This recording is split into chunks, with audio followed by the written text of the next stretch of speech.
नमस्कार माझ्या मोगाळ इश्टांनो, तुमकां सगळ्यांक प्रितीज गोवन डिलायट्स आमच्या यूट्यूब चॅनलार स्वागत आसा। आयज आमी करया तेंडल्याची भाजी। त्याच्या खातीर हांवें सगळ्यान पयलीं हांवें ताजी फ्रेश पाव किलो तेंडली घेतल्या। ही हांवें बरे पैकी धुवन अशी हांवें लांब बारीक पातळ चिरून घेतल्या आनी हातून आमी सगळ्यान पयलीं पाव चमचो मीठ घालून घेवया आनी हे मीठ आमी बरे पैकी हे सगळे तेंडल्याक लावून आमी थोड्या वेळाक लागून सायडीन दवरया।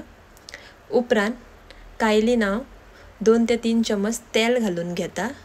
तेल बरे पैकी गरम जातकच हांवें हांगा 2 हिरव्यो मिरच्यो अश्यो मदल्यान चिरून घेतल्या, ती हांव हातून घालता। तातून मागीर आमी एक कांदो असो बारीक चिरून घेतला, तो घालून घेवया आनी ते आमी एकदा बरे तळसून घेवया। उपरांत हांवें हांगा एक टमाट असो बारीक चिरून घेतला, तो हातून घालून घेता आनी तोवूय एकदा आमी बरो तळसून घेवया।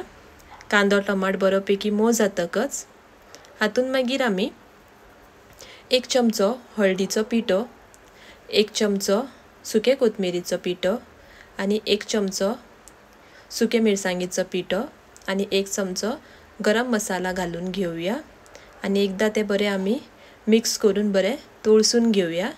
तातून मागीर आमी मीठ लायिल्ली तेंडल्याची भाजी घालून घेवया आनी ती एकदा आमी बरी पैकी मिक्स करून घेवया आनी झाकणें लावून ते आमी 5 ते 10 मिनटाक लागून बरे शिजपाक दवरया।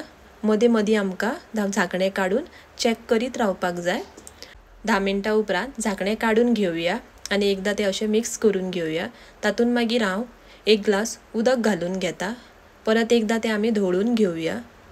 उपरांत तातून आमी चवी पुरतें मीठ घालून घेवया आनी पाव चमचो साकर घालून घेवया आनी ते आमी बरे मिक्स करून परत 5 ते 10 मिनटाक लागून बरे शिजोवन घेवया आनी तातूंतले सगळे उदक आमकां आटोवन घेवपाक जाय।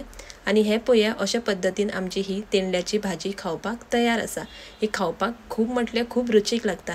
ही रेसिपी तुमी एकदा मुद्दम करून पळयात। जरी तर तुमकां ही रेसिपी आवडली जाल्यार please do not forget to like, share and subscribe my YouTube channel. अशीच एक नवी रेसिपी घेऊन परत मेळूया। Till then cook with joy and share with love. मोग आसूं आनी देव बरें करूं।